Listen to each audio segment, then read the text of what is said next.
안녕하세요. 반갑습니다. 오늘 참 좋은 날입니다.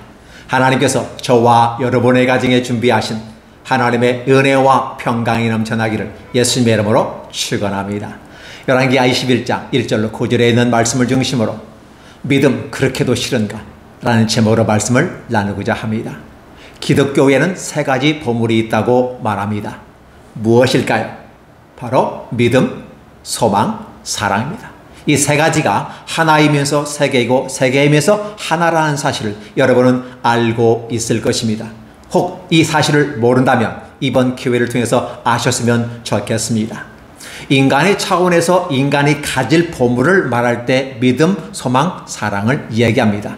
그러면 믿음의 주체, 믿음은 무엇을 바라보며 믿을까요? 바로 하나님과 그의 보내신 자 예수 그리스도, 바로 이 분을 믿는 자는 영생을 가졌다라고 요한복음 3장 16절에 말하고 있다는 사실을 생각하면서 하나님은 그 자체 우리가 가진 믿음의 원석이시다라고 말할 수가 있더라는 것입니다. 또 이 믿음을 가진 사람은 하나님을 사랑할 수밖에 없는 구조가 되어 있습니다. 그래서 사랑을 하게 됩니다. 사랑은 하나님 사랑과 이웃을 사랑하게 되는 것입니다.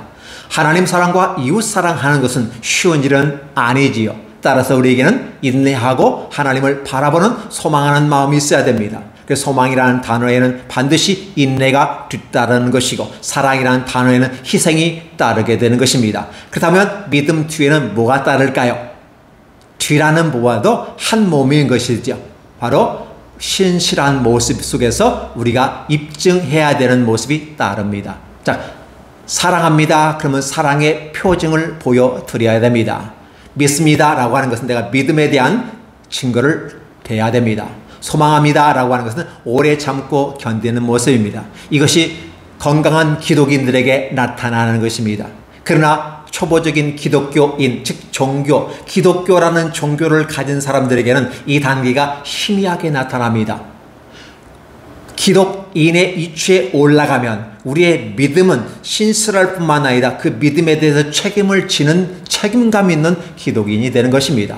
사랑을 하게 될 때 그 사랑은 나에게 좋을 때만 사랑하는 것이 아니라 나쁠 때에도 사랑하며, 즉 내가 희생을 해야 될 때 희생하며 섬기는 과정이 사랑의 모습으로 드러나게 됩니다.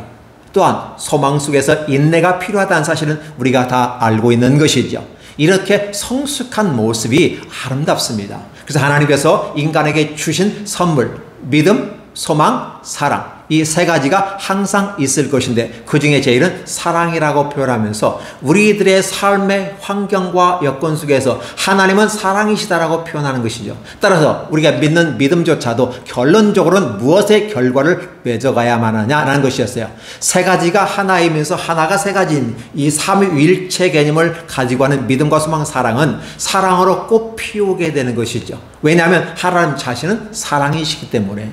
우리가 하나님을 믿는다, 사랑한다, 소망한다라는 개념은 그분이 우리에게 복사가 되어지고 그분이 우리에게 안착이 되어져서 나의 모습은 돌감나무 같은 별 볼 일 없는 존재지만 그분이 내게 와 내가 그분에게 접붙임이 드는 순간 나는 좋은 과실을 맺을 수 있는 것입니다. 사랑의 열매를 맺을 수가 있는 것입니다.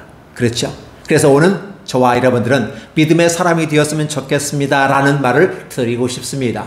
이 말씀을 듣는 사람 가운데 믿는 사람도 있을 것이고 믿지 않는 사람도 있을 것입니다. 그러나 이 믿음이라고 하는 단지 종교적인 의미에서 기독교의 단어를 넘어서서 하나님 안에서의 아름다운 믿음을 말씀하는 것이기 때문에 달리 보면 멋있는 것이 되는 것이죠. 사도 바울은 이렇게 말합니다. 내가 너에게 전한 복음 외에 다른 복음을 전하면 내가 나 자신이라 할지라도 다른 복음을 전하면 저주를 받을 것이다 라고 표현하고 있습니다. 무슨 소리일까요? 하나님과 그의 보내신 자 예수 그리스도는 우리에게 믿음과 소망과 사랑을 선물로 주셨습니다. 이것 외에 다른 복음을 전하면 그게 뭘까요? 교회 안에서의 다른 복음은 바로 종교적인 의미에서 기독교를 얘기합니다. 율법에 머물러 있고 문자적인 해석에 머물러 있어서 진정한 그 정신을 잃어버린 상태, 껍데기만 부여잡고 있는 상태, 그게 다른 복음이라고 말할 수 있는 것이죠. 율법주의자들이 율법만을 얘기하고 문자적 해석만을 얘기하면서 야리꾸리한 표현을 쓰게 되는 것이죠. 구약의 문자적 해석이 신약과 연관되어지지 아니한 독자적인 한 부분, 그래서 전체적인 맥락을 이해하지 못하는 모습 가운데서 인간 중심으로 성경을 해석을 하게 됩니다. 구약도 마찬가지고 신약도 마찬가지입니다. 자신에게 맞는 몇 가지 말만 짜집기 해가지고 재조합해서 그것이 진짜인 것처럼 말하고 있는 것입니다. 그것은 다른 복음인 것입니다. 사도 바울에 따르면 바로 그것은 저주를 받을 것이다 라고 말하는 것이고, 우리는 그것을 이단 사이비라라고 말합니다. 종교성에 머물러 있으면서 하나님이 말하고 있는 바로 그 사랑의 정신을 실현하지 못한다면 바로 그렇게 되는 것이죠. 자, 그렇다면 오늘 같은 기독교 내에서도 기독교라고 하는 종교성을 가진 기독교를 넘어서서 기독인의 삶, 그리스도인의 삶으로 성장하는 모습이 저와 여러분에게 나타나면 저와 여러분은 반듯하게 올바른 길로 간다라고 정의해 볼 수가 있을 것입니다. 또한 아울러서 바로 이 기독교를 넘어서서 다른 복음을 가지고 가는 자도 있다는 거죠. 자, 다른 복음, 이 복음이라고 하는 것은 복된 소식을 얘기하기 때문에 바로 하나님과 그의 보내신 자 예수 그리스도의 전하신 말씀들, 성경의 구약과 신약 성경에 있는 이 모든 말씀이 예수 그리스도로 응집이 되어지고 예수 그리스도의 실천되어지고 예수 그리스도 표현된다는 사실입니다. 그런데 이것을 벗어버리고 다른 길을 간다라는 것이었어요. 그래서 다른 복음을 갖는다라는 말은 다른 믿음을 가졌다고 말하는 것입니다. 오늘 성경 본문에는 아버지 히스기야가 그렇게 하나님 앞에서 아름답게 새로운 모습으로 성장하고 하나님께 가까이 가는, 바로 잘한 점도 있지만 못한 점도 있죠, 히스기야. 그럼에도 불구하고 히스기야는 다윗과 같이 하나님 앞에 서보려고 노력하고 수많은 종교 개혁을 통해서 하나님 앞에 백성들을 이끌어가려고 하는 하나님의 법정 안으로 들어가는 이 무단한 노력을 통해서 참 힘겨운 삶을 살았으면서 믿음을 지킨 사람이 히스기야였습니다. 그런데 히스기야가 가진 이 믿음과 그 아들은 또 다른 믿음을 추구하더라는 것입니다.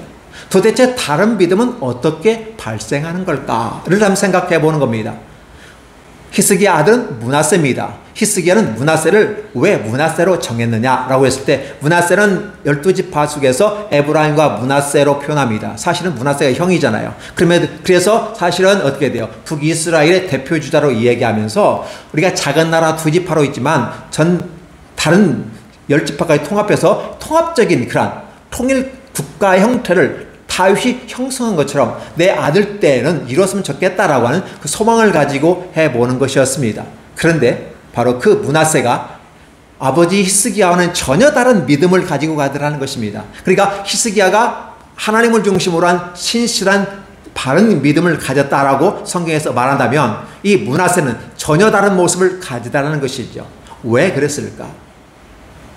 히스기야도 믿음을 가졌고 므낫세도 믿음을 가졌습니다. 그런데 히스기야가 가진 믿음은 하나님 중심의 다윗과 같은 모습, 메시아를 바라보는 듯한 모습 가운데 표현된다면 므낫세는 전혀 다른 모습을 가지고 갑니다. 므낫세의 믿음의 기준은 어디 있을까요? 그 이름이 므낫세에서 북이스라엘에 위치했던 그 므낫세 지파가 상상되고 연상되는 것처럼 여전히 이 므낫세는 북이스라엘의 아합 왕을 모방을 하더라는 것입니다. 자신의 친아버지를 모방하지 아니고 다른 아버지를 찾아갑니다. 남의 아버지를 찾아가는 것입니다. 이게 무엇일까요? 심각한 문제 아닐까요? 자신의 아버지가 믿음으로 섰고 믿음으로 산당을 회포하고 목상들을 부시고 아슈라 목상 부수시고 돌상을 다 부셔버렸습니다. 산당들을 회포하고 여호와의 모습으로 여호와의 종교 하나님의 예배당 중심으로 예배를 드리는 이 모습 가운데 섰는데 이제 므낫세는 정반대의 길을 갑니다. 아버지가 헐었던 걸 다시 중축하고 세우고 없는 것도 만들어갑니다. 즉 무슨 소리예요? 북이스라엘의 아합 시대, 그 오므리 왕가의 전성 시대, 그래서 역사상에서는 굉장히 멋있게 기록이 됐는지는 모르겠지만 하나님 나라 입장에서 할 때는 극악의 악한 자로서 기록된 오므리 왕가, 특별히 아합 왕가의 그 길을 바로 따라가더라는 사실입니다. 아니, 남유다가 남유다 전통을 따라가야 되지 왜 남의 나락을 따라가냐고. 내 아버지의 믿음을 따라가야지 왜 남의 아버지의 믿음을 따라가느냐는 사실이에요. 그러나 그것마저도 자신의 선택한 길이었다고 볼 수가 있는데, 사실 므낫세를 봐보면 므낫세가 12세의 왕이 됩니다. 다른 형들도 있겠죠. 다른 형들도 있었는데도 왜 12살짜리 므낫세가 왕이 됐을까? 아마도 히스기야가 종교개혁을 시작하면서 한 20% 해당된 사람이 히스기야 반기를 들었던 사람들.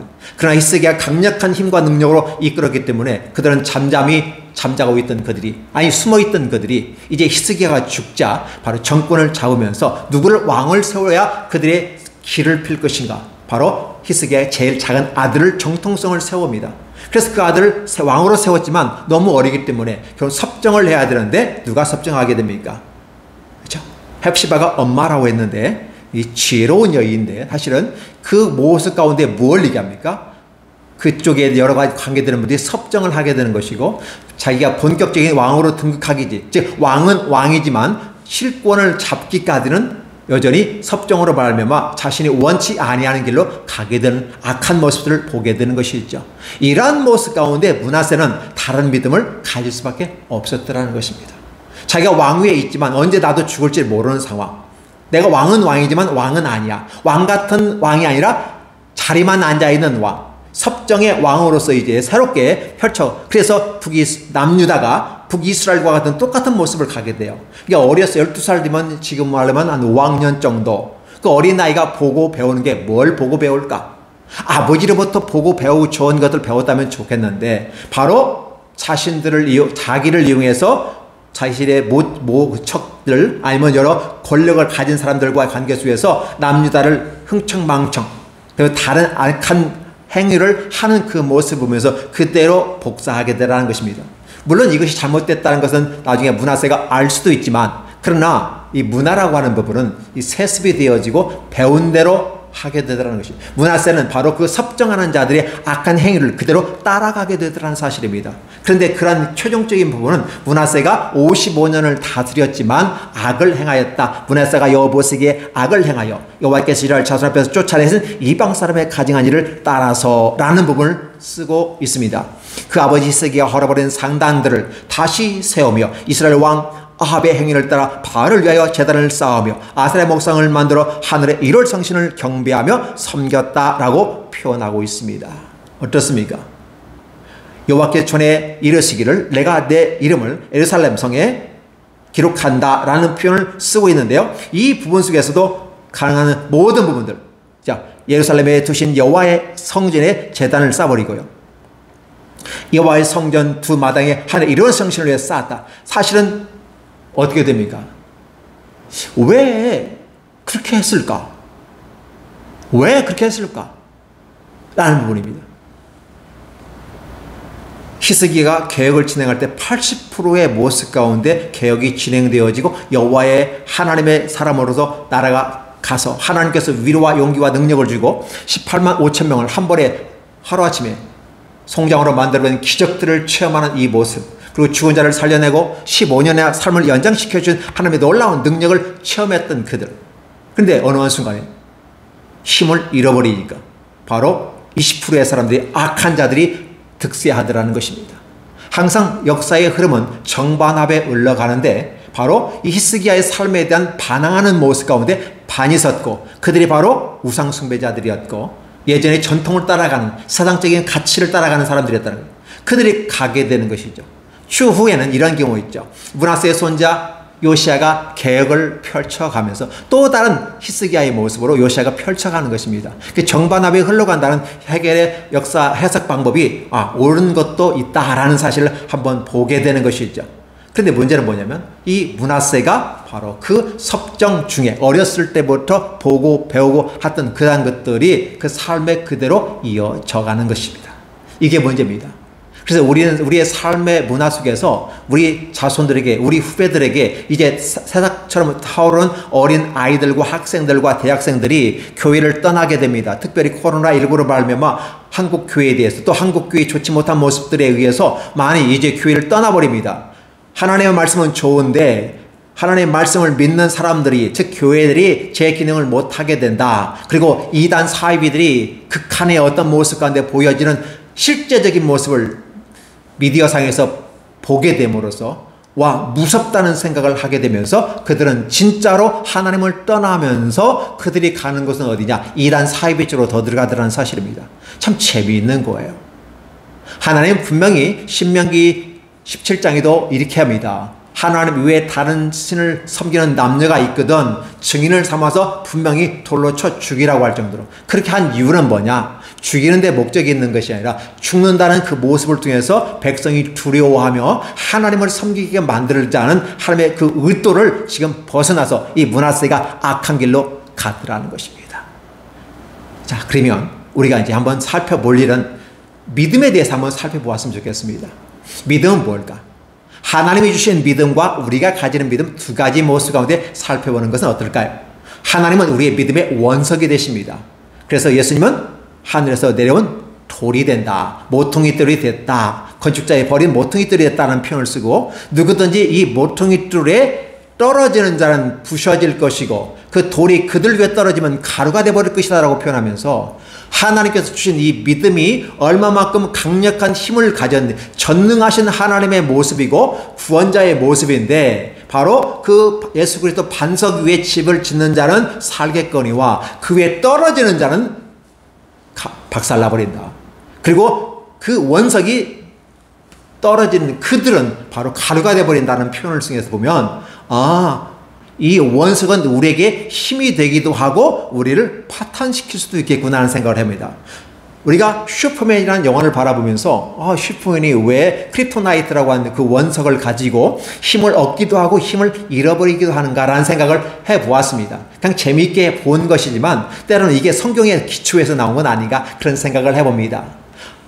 크립토니안들이 그 크립토나이트의 에너지를 힘입었을 때는 강력한 슈퍼맨의 기능이 있지만 또 그것이 역화로 말하면 힘을 빼앗을 수도 있다라는 생각을 해보는 거죠. 오늘 저와 여러분에게 하나님이 아름다운 믿음을 주신 이 믿음이 바로 이 크립토나이트 같은 건 아닌가 이런 생각을 한번 해볼 수도 있습니다. 누구에게든지 하나님은 우리에게 선물로 주십니다. 이 믿음의 원석을 선물로 주십니다. 이게 하나님의 입장에서 하나님의 편에서 우리에게 선물로 주시는 거예요. 그러면 이 원석은 무엇일까요? 이걸 다른 말로 하면 복음이라고 말하는데 하나님은 우리를 사랑하셨다. 죄를 짓고 에덴 동산에 쫓겨난 인간들에게 하나님은 이마에 땀이 흘리고 애를 놓는 수고를 통해서 너희가 살아만 있어다오. 육체가 가운데서 살아만 있어. 생산성을 통해서 계속해서 인간이 죽지 않고 계속해서 대를 이어서 살아만 있어라. 그러면 메시아가 이제 너에게 나타나서 구원의 길을 열어줄 거야 라고 하나님은 우리에게 얘기해 주시는 거죠. 이러한 사건들 그리고 너희가 그 보내신 메시아를 믿고 받아들이면 다시 에덴 동산에 회복되는 모습 실낙원에서 영회복 그죠? 복낙원으로 다시 회복되는 모습으로 영낙원에 이르게 될 거라는 메시지를 전해주시는 겁니다. 달리 말하면 집 나간 자식들에게 하나님께서 내가 너를 사랑한다. 네가 죄로 말미암아 쫓겨난 건 사실이지만 내가 너를 이제 기다리다 못해 찾아와서 너희를 위해서 내가 희생을 하고 너희를 얻기 위해서 십자가에 못 박혀 죽을 거야 라는 것이 이 복음입니다. 그래서 죽으신 다음에 다시 살아나서 내 말을 믿고 따르는 그들에게 내가 후히 갚아주는데 복된 걸로 나의 행복함에 너희가 참여하게끔 만들어줄 거다라고 약속을 하는 것입니다. 이게 바로 복음인 것이죠. 그렇죠? 이 복음을 우리가 받을 거냐 말 거냐는 거예요. 이것을 하나님께서 아들 예수 그리스도 메시아를 통해서 저와 여러분에게 성경에 기록된 이 내용들을 저에게 주시는 것입니다. 오늘 목사가 하는 일은 무엇일까요? 이 사랑을 설파하는 것입니다. 알려주는 것입니다. 그리고 그 사랑을 실천해 가는 과정 속에 있는데 때로는 목사가 때로 그 사랑을 실천하다가 넘어질 때도 있습니다. 그래서 프로다운 목사는 반드시 그걸 실현해 보려고 목숨까지 버려가면서까지 그 대표적인 주자가 사도 바울이죠. 내가 복음을 전하고 복음대로 살려고 하기 위해선 내가 내 목숨도 아깝지 않게 다 내려놓는다. 그리스도의 고통, 그리스도의 흔적을 내 몸에 채워가는 이 사도 바울은 바로 프로다운 목사의 개념을 갖고 가는 것으로서 오늘 바로 말씀을 전하는 저 자신부터 더 하나님의 말씀을 가르칠 뿐만 아니라 가르친 대로 살아보려고 노력하는 이러한 모습들이 필요하다는 것입니다. 이런 모습들을 보여줘야 합니다. 그래서 내가 하나님 말씀을 가르치는 건 좋은데 과연 그 말씀대로 살지 못한다면 회개하면서 어찌하면 그 말씀대로 살 수 있을까를 생각하며 하나님 앞에 매달리며 가야 하지 않을까. 만약에 내가 그렇게 가지 않는다면 나를 바라보는 많은 사람들은 제대로 따라올 수 있을까? 앞에서는 저렇게 좋은 말을 하는데 뒤에서는 딴짓 하고 있다 라고 말한다면 이중적인 플레이를 하는 것도 괜찮은구나 라고 생각해서 따라오더라는 것입니다. 오늘 성경 본문의 므낫세가 바로 어떤 모습이에요? 강력한 악의 모습으로, 마치 아합도 그랬습니다. 악한 모습을 가다보니까 백성들은 그대로 본받아 가게 되는 것이죠. 이런 모습들이에요. 분명히 아합과 이 므낫세도 여전히 그들은 나름대로 믿음을 가진 사람들이에요. 근데 다른 믿음을 가졌고 다른 복음을 가졌기 때문에 전혀 다른 길로 가더라는 것이죠. 이것이 문제가 되는 것이죠. 그래서 하나님께서 주신 이 믿음이 그렇게도 싫은가라는 제목을 던지게 되는데, 사실 믿음은 싫지는 않죠. 자신들도 믿음 가졌으니까, 나도 종교가 있으니까, 그렇죠. 이 종교로 가는 이 모습이 바로 그들도 믿음을 가졌다고 말하지만, 그러나 그들의 믿음은 뭘로 입증이 됩니까? 우상숭배로 입증이 되면서 그들의 믿음은 거짓이라는 것이 확실히 하게 되는 것이죠. 원인과 결과로 봤을 때 어떤 원인은 있을 수 있습니다. 어떤 것은 죄. 근데 그 원인에 의해서 어떠한 결과가 나온다고 하는 비필연적인 부분 속에서 그들의 믿음은 잘못됐다. 하나님의 말씀의 기준에 볼 때 바로 우상을 섬긴다, 목상을 섬긴다, 석상을 섬긴다, 기타 다른 그림을 그려놓고 만들어 놓고 그에 숭배하는, 이럴 성신을 섬기는 이러한 모습들, 그리고 아울러 몰렉이라든지 다른 신들의 자신들의 인신제사, 자신의 아들, 사랑하는 아들, 딸들을 죽이면서까지, 불에 태우면서까지, 그 고통을 맛보게 하면서까지 그 신들, 있지도 않은 신들을 위해서 살아있는 하나님의 형상을 가진 자신들의 아들, 딸들이 죽임을 당하는 이 모습을 보면서 하나님이 가장 혐오하고 금했던 일들을 하더라는 것입니다. 따라서 오늘 므낫세의 믿음은 어떤 믿음인가? 믿음은 믿음이지만 잘못되고 오염된 믿음이다. 불절된 현상 속에 나타난 믿음이라는 사실을 입증하고 있다는 것입니다. 따라서 이 믿음은 하나님 보실 때 악했다, 여호와의 눈앞에서 볼 때, 여호와께 친히 보실 때, 하나님의 관점으로 바라볼 때 나빴다라는 말을 쓰게 되는 것이죠. 우리가 믿음을 보면 우리 입장에서 므낫세의 믿음에 대해서 얘기하지만, 정상적인 믿음은 하나님이 주신 이 복음 원석을 우리가 어떻게 하면 이해를 해야 됩니다. 이해한다는 말은 뭘까요? 우리의 우리의 이성으로 그렇군요, 그럴 수가 있습니다, 하나님께서 우리를 사랑하셔서 그렇게 해서 결국은 그런 희생을 통해서 십자가에 못 박혀 죽으셔서 이렇게 우리를 사랑하셨군요 라고 하는 우리의 머리가 인지가 돼야 됩니다. 그리고 아울러 그것을 수용하고 있는 이 감성적인 가슴으로 그분을 받아들여야만 합니다. 사람들은 지식으로는 성경을 이해하고 예수님을 알지만 마음에 모셔드리지 않는 사람들이 있습니다. 예배당 와서 예배드리는데 말씀을 많이 읽고 많이 합니다. 그러나 그 말씀의 입장에서만 서 있고 지적인 의미에서 지적 능력을 향상시키기만 하고 마음속에 예수 그리스도를 인격적으로 모시지 못하는 사람들이 있어요. 믿음이라는 개념은 그 말에 동의를 한다, 지적으로 동의하고, 두 번째 마음으로 모셔드리는 이 삶의 태도가 있는 것입니다. 이 모습이 우리에게 와요. 그래서 지정의가 나오죠. 세 번째는 뭐가 있을까요? 지적으로 인정하고 내 마음에 모셔드리면 이제 내가 의지적인 모습에서, 그래서 우리는 어때요? 이 머리와 가슴과 이 단전의 모습 가운데 단전에까지 가는 의지적인 모습이 필요하다는 것이죠. 이 의지라는 개념은 내가 모셔드린 그 예수님을 위해서 내가 어떤 믿음의 삶의 태도를 살 것인가, 어떤 사랑을 표방할 것인가, 내가 어떤 인내하면서 내 삶을 만들어갈 것인가 라고 하는 부분이죠. 이 부분이 나아갈 때 끝까지 참고 견디며 마음을 굳건히 하여 믿음을 갖고 섬김을 통해서 사랑을 실천해가는 이 아름다움이 우리에게 나타나야 되는 단계까지 갑니다. 그래서 우리의 믿음은 지정의 세 가지 부분 속에 나타납니다. 첫째, 인정하는 믿음이 있습니다. 모셔드리는 감정으로 수용하는 믿음이 있습니다. 그리고 세 번째, 의지적인 부분 속에서 내 희생을 통해 내 삶의 그리스도인으로서, 작은 예수로서 삶을 살아가는 것이 아름다움이죠. 이것이 해결된다면 그 사람에게는 하나님의 선물이 주어집니다. 어떤 선물이 주어질까요? 인간의 육신의 눈으로 바라보는 눈, 이 관점이 아니라 하나님의 눈으로 보는 관점이 생깁니다. 성경에 보면 여호와 보시기에, 여호와 보시기라는 말을 써요. 근데 여호와 보시기란 여호와 앞에서, 여호와의 눈 앞에서라는 말이에요. 여호와의 관점이라는 말이에요. 성경에서는 늘 보면 관점이에요. 하나님의 눈이 무엇을 바라보고 있느냐. 오징어 게임에서도 보면 소녀 하나가 찌리리릭 들어가면서 눈동자가 왔다 갔다 들어가면서 뭐합니까? 딱 찾아내죠. 그 소녀의 눈동자가 타깃을 잡으면 그 사람은 총을 쏴 탕 죽습니다. 우리는 오징어 게임을 봐서 아실 겁니다. 하나님의 관점이 이 하나님의 눈동자의 관점이 어디를 쳐다보냐가 중요하다는 사실이죠. 그래서 이제는 여러분에게 선물이 주어지는데 바로 여러분이 인간의 육체를 가지고 육체의 눈으로 바라보는 것이 아니라 영안을 가지고 영안의 눈으로, 하나님의 마음으로 이 세상을 보더라는 것입니다. 이 단계는 성숙한 단계, 고급진 단계로 나아가는 상태입니다. 이 단계는 주님이 원하는 것마다 다 응답해 주시는 단계예요. 에스라가 7장에 보면 그가 왕에게 원하는 모든 것들을, 요구하는 것들을 왕이 거절하지 아니하였다라는 말을 쓰게 되는 것이죠. 하나님의 감동과 은혜를 받거니와, 그래서 그는 제사장이고 학자 겸, 그러면서 이스라엘 백성들이 하나님의 사랑을 나이 든 사람이나 어린 사람이나 하나님을 모르는 사람들에게 가르쳤을 때 필요한 모든 걸 왕에게만 얘기하면 왕의 궁전에 있는 보고들, 그렇죠? 로얄 트레저리를 다 열어서 제공합니다. 필요한 모든 거 다 공급하라고 말합니다. 무슨 소리일까요? 바로 그 나라 바벨론을 위하고 그다음에 그의 아들, 딸들, 왕자들에게 해가 미치지 않게 하는 이 길이 여호와의 성전을 건축하는 것이고 여호와의 말씀을 가르치는 것이라고 하나님 앞에서 생각하였기 때문에 바로 그 길을 해줘요. 오늘 저와 여러분들이 하나님 앞에 마음에 딱 만들면 에스라에게 그 왕이 다 해주는 것처럼 하나님도 여러분의 기도 응답해 주실 것입니다.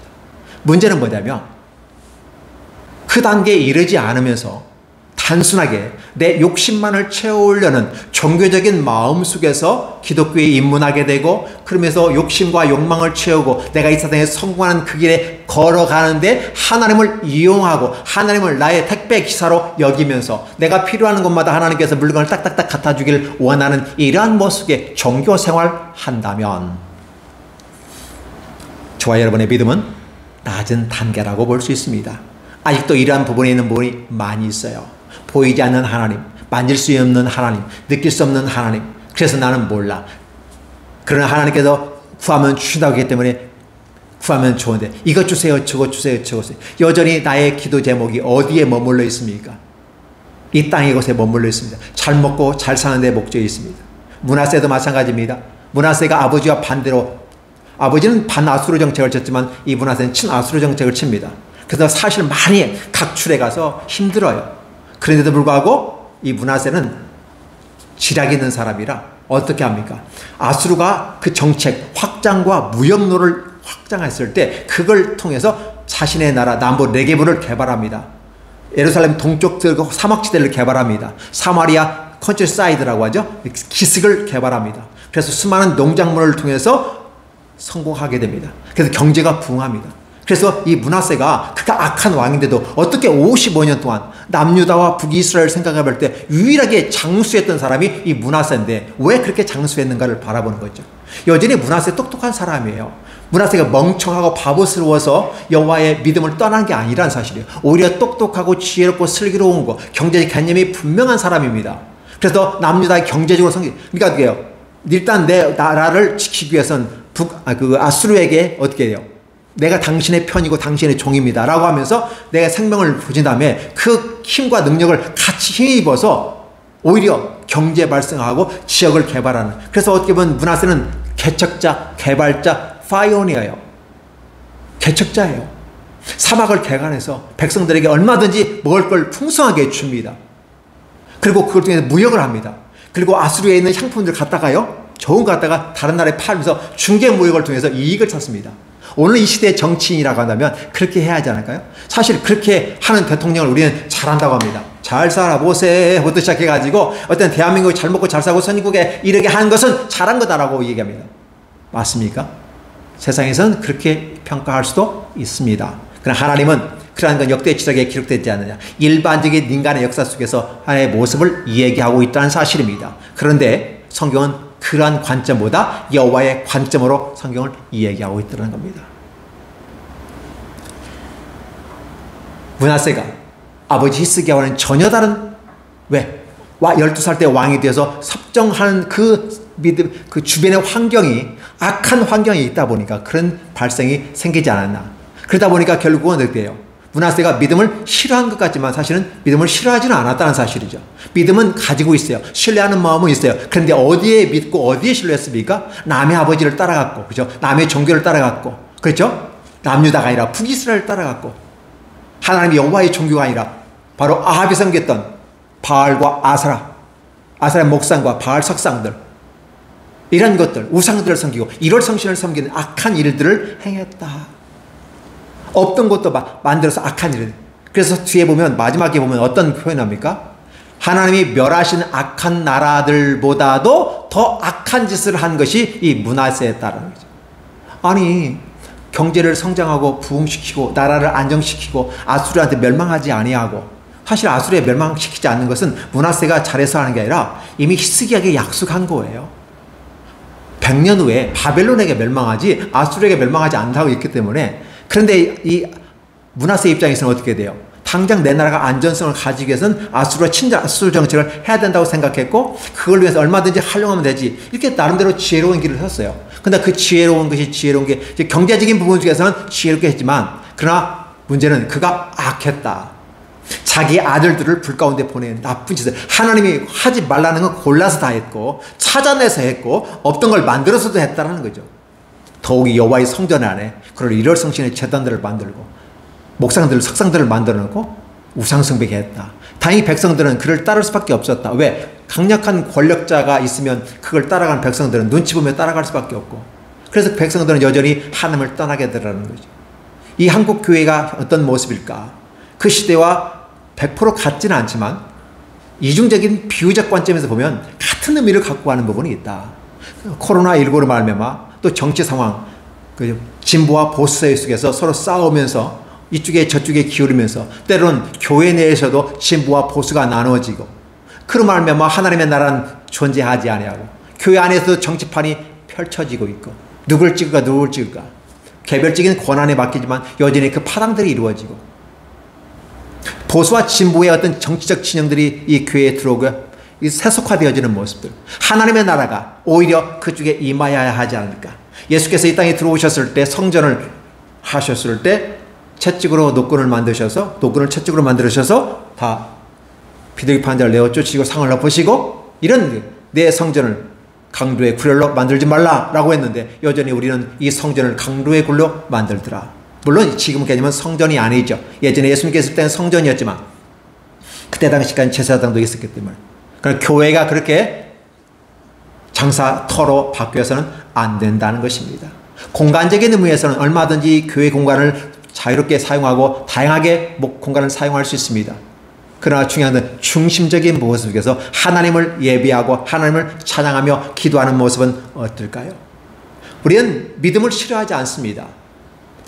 다른 믿음을 가졌기 때문에 바른 믿음을 싫어할 뿐이죠. 누구나 믿음을 갖고 있습니다. 이 세상에는 모든 사람 다 믿음을 갖고 있습니다. 단지 불신자라는 개념은 하나님 앞에서 하나님의 귀한 사랑을 거부하고 받아들이지 않는 것을 불신자라고 표현하는 거죠. 우리는 이러한 모습 가운데 한번 살펴보아야 한다는 것이죠. 그래서 오늘 제가 여러분에게 말씀드리고 싶은 것은, 우리는 저마다 믿음을 갖고 있다는 거죠. 그러나 어떤 믿음을 가졌냐에 따라서 결과가 다르게 드러나는 거죠. 여러분의 믿음은 건강하십니까? 여러분의 사랑은 아름답습니까? 여러분의 소망은 좋습니까? 왜냐? 보물인데 그 보물이 여러분에 의해서 퇴색되는 건 아닙니까? 바로 저와 여러분을 통해서 우리가 모셔드린 이 믿음과 소망과 사랑이라는 이 아름다운 세 가지 보배가 더 휘황찬란하게 빛나는 모습은 좋지 않을까. 그래서 덮을 수 없는 정도로의 사랑이 넘치고 소망이 넘치고 믿음이 넘치면서 자기의 믿음에 대한 입증을 하고 좋은 결과로 드러나면서 사랑의 희생과 섬김을 통해서 견딜 때 힘들 때 어려우니까 인내하면서 끝까지 견딘다면 하나님께서 착하고 충성된 종아, 내가 작은 걸 가지고도 최선을 다했구나, 내가 내 즐거움에 행복함에 참여할 것이다 라는 복을 주시지 않겠습니까? 여러분 기억해 주십시오. 여러분이 저마다 분명한 믿음을 갖고 있습니다. 그것도 여러분의 선택일 수가 있습니다. 그러나 하나님께서 주신 아름다운 이 기준을 따라 여러분이 와서 진정한 믿음과 소망과 사랑의 세 가지 보배를 여러분에 모셔드린다면, 가진다면 여러분 안에 예수 그리스도가 여러분의 마음을 성전 삼아서 함께 내주하시면서 이끌어갈 것이며 바른 믿음을 가지게 될 것입니다. 그 믿음은 여러분을 복되고 행복하게 만들 것이며 여러분을 승리하게 만들 것입니다. 그러나 그릇된 믿음에 빠지거나 그래서 그것 때문에 달리 말하면 이단 사입에 빠지거나 아니면 종교에 머물러 있거나 라고 생각했을 때는 여러분들이 심은 대로 심은 만큼 더 악하게 되고 악한 평가를 받게 되라는 것입니다. 따라서 이단 사입에 빠졌거나 잘못 견디어 있으면 아니면 종교에 머물러 있으면 한 단계 더 올라가는 종교인이 아니라 신앙인으로 머물고 그리스도인으로 머물는 이런 성장하는 모습이 되었으면 좋겠습니다. 믿음 싫어하십니까? 예, 믿음 좋은 것입니다. 보배입니다. 그게 바로 복음입니다. 이 모든 좋은 복음이 저와 여러분에게, 이 말씀을 듣는 여러분에게, 이 교회 이후에 대한민국에 있기를 예수님의 이름으로 축원합니다. 기도하겠습니다. 하나님 감사합니다. 사랑과 은혜로 우리를 이끌어 주시고 풍성한 은혜 가운데 만들어 주셨습니다. 하나님의 놀라운 사랑과 은혜를 말미암아 우리가 큰 기쁨 속에서 우리의 믿음, 소망, 사랑을 이 세 가지 보물을 잘 간직하고 빛내게 하시고 드러나게 하여 주시옵소서. 우리 가진 믿음을 소중하게 여기고 책임감 있는 기독인들이 되게 하시고 사랑의 실천과 섬김의 기독인들이 되게 하시고 끝까지 믿음을 갖고 참고 견디는 아름다운 기독인들이 될 수 있도록 축복하시고 종교인으로서 기독교인의 자리에 머물러 자기를 이익을만을 추구하는 그런 존재가 아니라 이제는 한 단계 업그레이드되는 신앙이 되게 하시고 건강한 그리스도인이 되도록 축복해 주옵소서. 그리하여 주님과 함께 화합하고 주님과 함께 연합하고 주님과 함께 사역하는 아름다운 주의 종들이 될 수 있도록 축복하여 주시옵소서. 예수님 이름으로 축복하며 기도하옵나이다. 아멘.